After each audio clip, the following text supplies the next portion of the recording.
안녕하세요. 이혼하거나 고쳐 살거나 주쌤입니다. 여러분, 바람피운 남편이 하는 말들, 입만 열면 거짓말, 협박 이런 것들이죠. 제 유튜브 보신 분들은 다 공감하실 거예요. 내 남편만 이상한 줄 알았는데 주쌤 유튜브 들어보니까 내 남편이 왜 거기 있어? 싶을 정도로 잘잘잘잘잘잘 읊는 게 다 내 남편 입에서 나온 말들 똑같더라. 우리 집 놈만 미쳐서 그러는 줄 알았더니 이게 바람난 사람들 똑같이 학원에서 배워오는 것처럼 하는 말들이더만, 지금까지 나는 남편한테 가스라이팅 당해서 진짜 내가 이상한가? 내가 예민한가? 내가 괜한 의심을 하는 건가 싶었는데 주쌤 유튜브 들어보니까 내가 이상한 게 아니라 저 새끼가 이상한 게 맞더만. 그래서 내가 그때부터 각성하고 제대로 된 대처를 하기 시작했다, 이렇게 얘기하는 분들이 많으십니다. 상간녀도 마찬가지죠. 상간녀도 입만 열면 구라라고 생각하셔야 돼요. 상간녀야말로 남편과 상간녀 그 불륜 악의 축에 수장이나 다름없습니다. 남편이 저러는 이유? 다 상간녀가 부추기고 시켜서 저러는 거예요.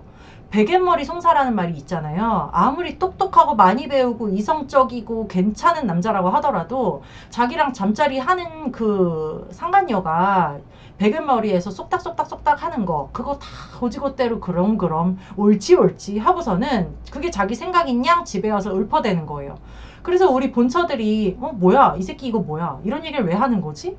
이거는 남자들 머리에서 나올 수가 없는 말인데, 이거는 이 남자가 평소에 쓰는 단어가 아닌데 싶은 것들 있잖아요. 다 상간녀 입에서 나오는 게 남편 귀로 들어갔다가 집에 와서 이 입으로 터져 나오는 거더라. 이거를 우리들은 촉으로 아는 거잖아요.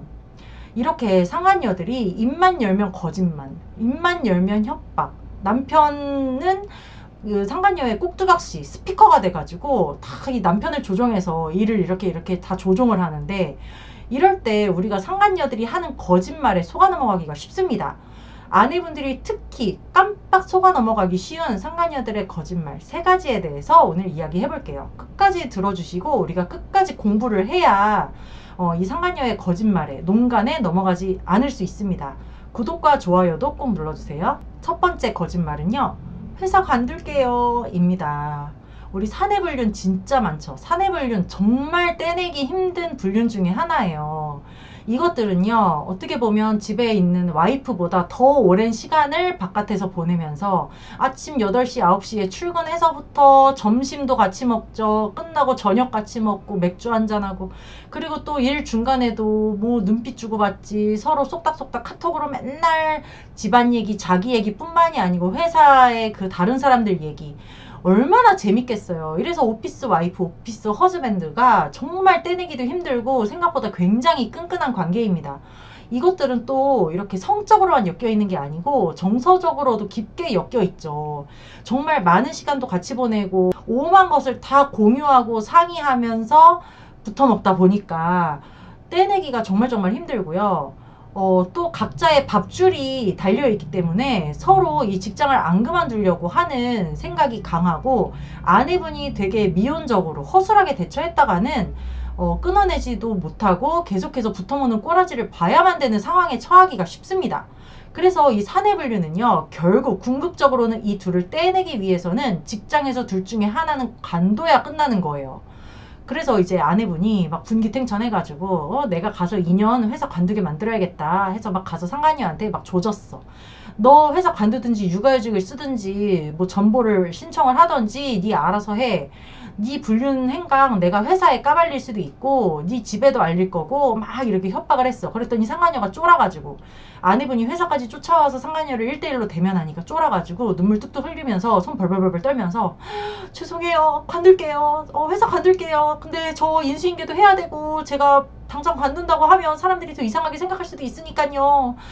한 3주 정도만 시간을 주시면 안 될까요? 그러면 제가 관둔다고 얘기하고 인수인계 한 1, 2주 하면은 될 것 같거든요. 이번 달 말일까지만 좀 시간을 주세요. 막 이렇게 얘기를 했어. 그러면 아내분이 그래, 네가 이제야 정신 차렸구나. 알았어. 내가 말일까지 기다려줄 테니까 너 말일까지 안 관두면 너 각오해. 이렇게 하고 집에 딱 왔어. 그래서 이제 생각하기로는 2년이 말일까지 관둔다고 나한테 구두로 약속했고 벌벌벌 떠는 꼬라지를 내가 봤으니까 이게 진짜 관두겠지 하고서는 그동안에 이제 꾹 참습니다. 남편이랑 상간녀랑 같은 공간에 앉아있는 것만 생각만 해도 막 속이 막 부하가 치밀어 오르는데 일단 참기로 결심을 한 거야. 그래서 시간이 째깍째깍 가고서는 드디어 말일 날이 왔어. 이게 진짜 관뒀나 싶어가지고 회사에 그 다음날 전화를 딱 해봅니다. 그런데 인연이 멀쩡하게 전화를 받는 거야. 안녕하세요 하면서 전화를 받아. 그럼 이 아내분이 뭐야 관둔다더니 왜 안 관뒀어? 내 남편도 인연 관둔다고 했는데 왜 안 관뒀지? 지금 이 상황이 어떻게 되는 거지? 막 멘붕이 오는 거죠. 근데 그때 이제 아내분이 상간녀한테 너 관둔다더니 네가 왜 그 자리에 앉아있어? 이렇게 하면요, 상간녀가 이때 와서는 목소리부터가 다릅니다. 아줌마 제가 왜요? 제가 왜 관둬야 돼요? 아줌마 남편도 회사 멀쩡하게 다니는데 왜 저만 직장 잃어야 돼요? 저 이 직장 안 다니면 저 못 먹고 살아요. 아줌마 아저씨가 관두게 하세요. 알아서 하세요. 알리세요. 막 이래. 그러면서 알리면 아저씨 직장도 잘리는 건데 김 과장님 직장도 잘리는 건데 그거 괜찮으시겠어요? 어쨌든 저는 안 관둘 거니까 부부끼리 알아서 하세요. 막 이래버려. 어차피 저는 헤어졌고 이제 저는 뭐 어차피 소송도 하셨잖아요. 저는 이제 안 관둘 거예요. 막 이렇게 세게 나오는 거야. 그럼 아내분이 아 씨발 이거 3주 동안은 기다렸는데 인연이 안 관두고 지금 뻔뻔하게 나오는 게 막 더 열받는 거지. 근데 이제 남편이 나를 회유하는 거예요. 걔한테 소송한 것만으로도 안 그래도 내가 회사에 소문이 날 것 같아가지고 조마조마해 죽겠는데 너 걔 자꾸 찾아가고 전화하고 그러지 마라. 어차피 진짜로 헤어졌고 일터에서도 자리 많이 떨어져 있어가지고 마주칠 일도 잘 없다. 개인적인 얘기 안 하기로 진짜 약속했고 진짜 헤어졌다. 그러니까 나 믿고 내가 회사 생활 열심히 할 테니까 믿고 나를 좀 믿어주면 안 되겠냐. 꼭 둘 중에 한 명이 회사를 관둬야 되는 거냐. 걔는 안 관둔다고 하니까 그럼 결국 내가 관둬야 되는데 그럼 내가 당신한테 생활비 못 주잖아. 그럼 어떡할래? 당신이 나 먹여 살릴 거야? 이러면서 이 새끼가 나한테 이제 반협박식으로 얘기를 하는 거예요. 그럼 아내분이 그렇지. 애들 아빠를 나락으로 보낼 수도 없고 생활비는 받아야 되니까. 아니 하물며 이혼을 하더라도 양육비를 받으려면 이 새끼 직장은 남겨놔야 되니까. 이걸 뭐 어떻게 해야 될지 모르는 거예요. 그러면서 이 새끼 맨날 아침마다 출근하고 저녁에 퇴근하고 또 이게 들킨 후에는 또 정시에 출퇴근을 해. 그럼 또 더 열받아. 이 새끼 지금까지 맨날 회식한다 회의한다 출장 간다 하면서 늦게 들어왔던 거 다 그년 만나느라 그랬던 거구나. 내가 가서 뒤집어 엎고 나서는 칼퇴근하는 거 보니까 그동안 나한테 개구라쳤던 거구나. 더 열은 받는데 더 이상 뭐를 할 수는 없고 이것들이 같은 직장에 다니는 걸 알면서도 내가 아침마다 보고 있어야 되는 이 내 현실이 막 죽고 싶은 거지. 심적으로 너무너무 고통에 빠집니다. 그래서 상간녀를 박살낼 때는요, 내 남편도 옷 벗길 각오로 덤벼야 되는 거고요. 네 년놈들 둘 다 회사 잘려도 나랑 상관없어. 직장에서 불륜할 거였으면 둘 다 옷 벗을 생각하고 한 거 아니었어? 니들 내가 인사팀에 알릴 거고 둘이 뭐 회사 차원에서 어떻게 하든 말든 일단 나는 알리고 볼 거야. 니들 둘이 같은 공간에서 일하는 거 나는 못 봐. 이 각오를 가지고 회사 측에 알려서 회사 측에서 알아서 교통정리를 하게 만들어야 됩니다. 이제 남편이나 상간녀가 협박하는 거 있잖아요. 이거 불륜 알려지면 나 회사 못 다니는데 그럼 생활비 못 줘. 이런 거. 사실 거짓말일 확률이 굉장히 높아요. 내가 그럴 각오로 덤벼야 된다는 거지 막상 진짜 회사 잘리는 경우는 진짜 없어요. 공기업, 뭐 심지어 공무원, 군인, 경찰 이런 사람들도요. 사내 불륜으로 잘리지 않습니다. 그러니까 아내분이 뭐 상간녀 소장을 가지고 가든 아니면 뭐 판결문을 받아서 가든 간에 이것들 둘이 이런 관계니까 둘이 떨어뜨려 주세요. 이것들 가만히 놔두면 큰 사고 칠 수 있습니다. 이것들 근무 시간에 나가서 돌아다녔습니다. 이것들 법인카드로 둘이 데리트 비용 썼습니다. 이런 증거가 있으면 그것까지 줘가면서 징계를 내려줄 수 있으면 징계를 내려주시고 떨궈주세요 라고 회사 측이 요청해서 회사 측에서 조치를 취하도록 초반에 그냥 하시는 게 낫지. 이것들한테 자꾸 시간을 주고 내가 흔들리는 모습을 보여주고 생활비 끊길까봐 전전긍긍하는 그런 티를 내면은 이것들 나중에 결국 더 큰 소리 치고요. 절대 못 끊어내는 거죠. 그래서 초반에 그냥 미친 척하고 회사에 알릴 각오로 나서야지 이것들이 쫀다 하는 말씀을 드리는 거죠. 그리고 두 번째 거짓말은요. 내 남편도 이미 알아요 입니다. 상간녀들이 이 말을 굉장히 많이 해요. 내 남편 조폭이고 내 남편 한 주먹 하거든? 내 남편이 알면 네 남편 직장에 찾아가서 다 뒤집어 엎을걸? 내 남편 이미 알고 있어. 내가 얘기했고 내 남편이 니네 집 가서 다 일가족 몰살시켜버린다고 지금 난리야. 어디 지금 내 남편한테 알린다고 협박질을 해. 막 이렇게 큰 소리를 치는 거야. 그리고 이제 내 남편도 똑같은 말을 하는 거예요. 자기야 조금만 참아주면 안 돼? 나 한 번만 봐주면 안 될까? 저 집 남편 보통 성격 아니래. 저 집 남편이 알면 칼 들고 나 쫓아와서 나 죽이면 어떡해. 자기야 나 좀 봐주라. 나 한 사람 살리는 셈 치고 내가 앞으로 잘할게 이러면서 저 상간녀 남편이 이미 알고 있다. 상간녀 남편이 조폭이다. 뭐 보통 성깔이 아니다. 알면은 바로 이혼할 거다. 막 이렇게 별 소리를 다 하면서 이야기를 하는 거죠. 아내분을 협박을 하는 거예요. 그런데 이런 이야기를 할수록 아내분이 쫄 필요가 없는 게 내 남편 이미 안다. 내 남편 무서운 사람이다 하는 그 상간녀의 속마음은요. 내 남편한테 알리지 마 하는 그 두려움이 제일 큰 거예요. 그래서 상간녀가 이런 식으로 협박을 할수록 내 남편이 그 집 남편한테는 알리지 마. 저 집 남편 정말 무서운 사람이래. 이미 안 돼. 그래서 나한테 상간남 소송한다고 지금 벼르고 있대. 증거도 다 가지고 있대. 괜히 저 집 남편 자극해가지고 소송하고 뭐하고 어차피 맞소송하면 변호사비만 날리는 건데 괜히 긁어부스럼 만들지 말고 어차피 저 여자랑 나랑 헤어졌으니까 그냥 이쯤에서 당신만 좀 덮어주면 안 될까? 요지랄 하는 거에 넘어가시면 안 돼요. 저런 식으로 협박을 해올수록 그래? 알았어. 그럼 내가 네 남편한테 한번 만나봐야겠네. 오늘 네 남편 만나러 내가 니네 집에 가야 되겠다 하고 진짜 가서 알릴 기세로 하셔야지. 그런 협박에 내가 쫀 기색을 막 내비치면서 어머 어떡해 저 집 남편이 우리 집 찾아와서 우리 집 애들이 알게 되면 어떡하지? 막 이렇게 걱정을 할 필요가 없다는 거죠. 세 번째 거짓말은 저도 가만히 안 있을 거예요 입니다. 상간녀들 중에 특히 철 모르는 미혼 상간녀, 좀 나이 어린 상간녀인 경우에는요. 지가 피해자라고 생각하는 경우가 있어요.